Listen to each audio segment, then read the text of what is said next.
today to take you through the elevators of caste in Atlanta and to highlight how systems of social mobility can sometimes stall, skip floors, or even deny entry altogether, dependent on who's writing. Amiri Baraka introduces his chapter in the book Souls Grown Deep, African Vernacular Art of the South by describing a trip to Atlanta he took with a group of scholars and writers to meet Black artists working in the Deep South. The visit stirred in him, as he writes, a swarm of perceptions. One of those perceptions is that Atlanta has long held a special allure for the Black bourgeoisie. More than just Georgia's capital, Atlanta became what Baraka called a cultural capital of the Afro-American nation. Yet, he interrupts his own thought with the following question. Does it seem strange that capitalists would call the center of their dominion the capital?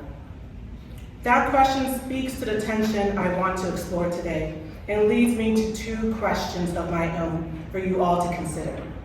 What happens when a city becomes so invested in its own image, so committed to growth and upward mobility, that it begins to lose sight of those it left behind? And what are the costs of that ascent, particularly for Black working class communities? Atlanta's story, one of boosters and builders, rebirth and rebranded, is also a story of caste. To understand this tension, we must turn, as Baraka does, to W.E.B. Du Bois, who in The Souls of Black Folk compares Atlanta to the fabled Atalanta of Greek mythology. You see, Atalanta was a swift-footed maiden who in the midst of her race stoops down to pick up gold and loses. Du Bois warns of the city of Atlanta not to sacrifice spiritual and communal values for material gain. If Atlanta be not named for Atalanta, he writes, she ought to have been. His warning has been ignored. Instead, Atlanta sprinted headfirst into capitalism, crafting what would become its signature myth, that it was exceptional, forward-looking, and racially progressive. A city too busy to hate, as Mayor William B. Hartsfield once said. But as historian Nell Irvin Painter reminds us, Southern history demands recognition of complexity and contradiction. For every skyscraper, there is a shadow. For every promise of progress, there is a pocket of displacement. Let's go back a century. In the 1920s, as Black Atlantans migrated north, white business leaders launched the Forward Atlanta campaign. Its goal was to attract outside capital by branding the city as a modern business hub.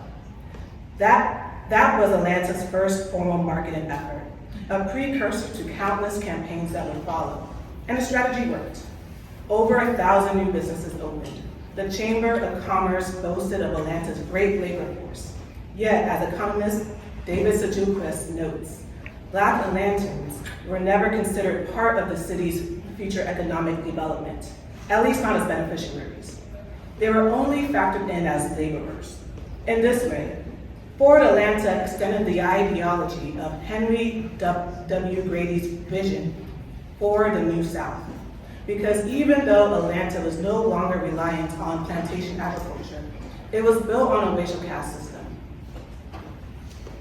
The maintenance of caste under the veneer of progress is commonplace in Atlanta's placemaking efforts. In 1955, when faced with pressure to integrate Atlanta's public golf courses, Mayor William B. Hartsfield famously responded with a phrase that would become civic doctrine. Atlanta is a city what? Too busy to hate. It was a convenient slogan of soft power in 6 words. And it helped forge the biracial coalition of wealthy white people and middle-class Black people that would come to define the city's politics by working together to avoid violent conflict while advancing economic development. But slogans don't house people, only sentiments. Behind the marketing of Atlanta as a progressive place, poverty and racial inequality persisted. As Julian Bond once remarked in a 1971 Ebony article, Atlanta is the best place in the United States for a Black person, if you're middle class and have a college degree. But if you're poor, it's just like Birmingham or Jackson or any other place. That same year, 1971, Atlanta released its first major city development plan, the Central Area Study. On December 23rd of that year, a striking photograph was published. It shows a young Black mother watching her children play in a trash-littered part of downtown Atlanta, with Atlanta's gleaming skyline and wealth just beyond their grasp. The image is titled Contrast of Atlanta's Slums and Skyline, and it perfectly depicts the contradictions this city embodies of aspiration and abandonment. This photograph, wasn't just symbolic, it was prophetic. Because in the very same plan released that same year, city officials acknowledged that many homes in central Atlanta would be lost in the coming decades to make way for transportation and commercial development. They knew displacement was coming, and they made peace with it. The focus, they said, was on attracting investment and improving the city's image. Race was listed as a final planning priority, not elaborated on, but mentioned as something that should be vaguely lessened. Urban planning in Atlanta has always been about elevation, not just of buildings, but of certain people over others. Which brings us to the 1996 Olympics, Atlanta's grandest performance of all. Winning the Olympic bid was considered a miracle. Atlanta beat out cities like Athens, Greece, the birthplace of the modern games. It was hailed as a testament to the Atlanta spirit, but as historian Larry Keaton and others have argued, Olympic preparation emphasized aesthetics over infrastructure. The city focused on beautifying its downtown core, even as its sewer systems and public housing were crumbling.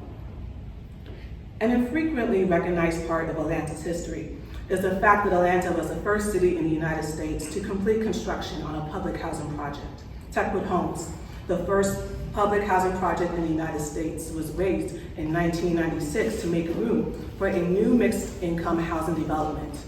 The original residents were mostly low-income Black families who were displaced before the games. By 2011, Atlanta had become the first American city to eliminate all of its public housing.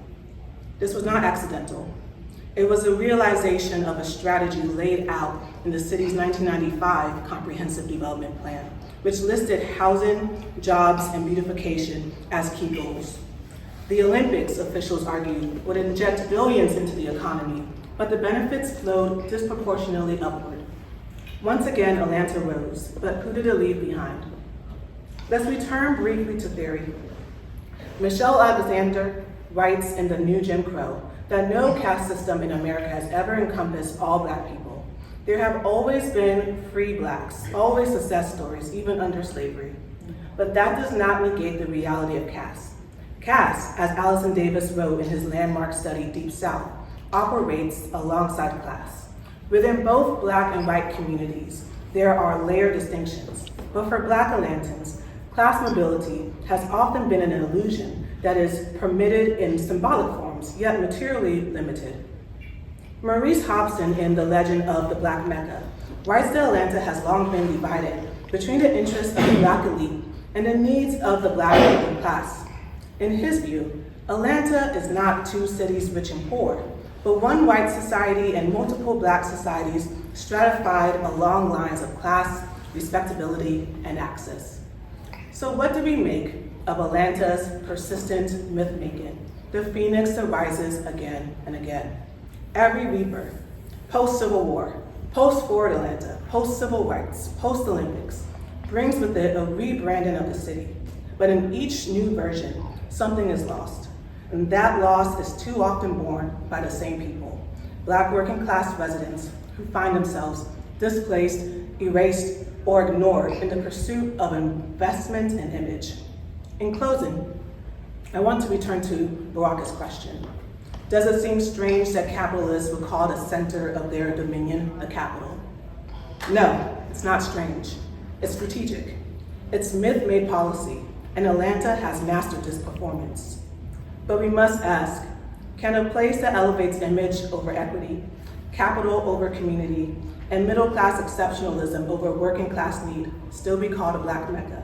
Or is it, in the end, just another American city that sells the shadow to exploit the substance, all the while leaving the money and the power in the hands of a few. Thank you.